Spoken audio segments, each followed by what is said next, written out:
Pastor Nathan was a kind of man people called anointed. His voice was like honey, his smile gentle. Even he stood on the pulpit, he spoke with such conviction that the most stubborn sinner would kneel down. But behind closed door, Nathan calling was not from God. Years ago, he had journeyed to the outskirts of the country, to a forgotten village where the air was thick with incense and whisper of spirit. There, deep inside the shrine of black wood, he met the keeper, a spirit bound in blood and shadow. Nathan pledged his soul to the keeper, trading devotion of unearthly powers. The keeper's gift was simple: perform miracles in the public, commit abomination in secret, and keep the sacrifice flowing.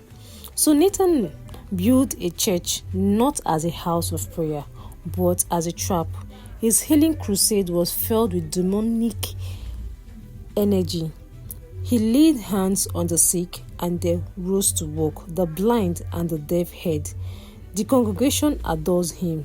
Behind the scene, he preyed on both men and female from his flock, using seduction and manipulation, leaving a trail of broken spirit marks beneath polished smiles. Every year, he traveled to the shrine, bringing offerings, sometimes goat, sometimes blood, from the innocent. This year, the keeper's demand was heavy. Bring me 10 newborn from your own fold.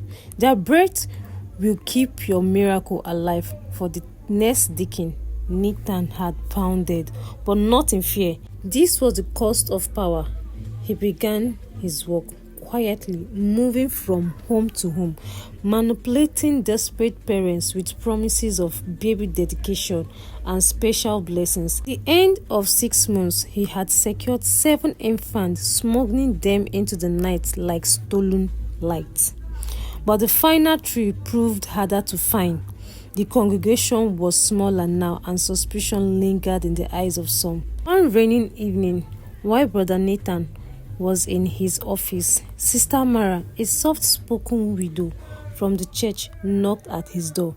She came to speak about her sick nephew, but her eyes dilated nervously, catching sight of something unusual: a tiny silver bracelet laying on the floor, engraved with the name David. Sister Mara froze. She knew the bracelet. It belongs to the newborn son of Brother Elijah, who had vanished mysteriously weeks ago. Her voice trembled. "Pastor, where did this come from?" Nathan's smile returned, warm as ever, but behind it, a shadow moved in his eyes.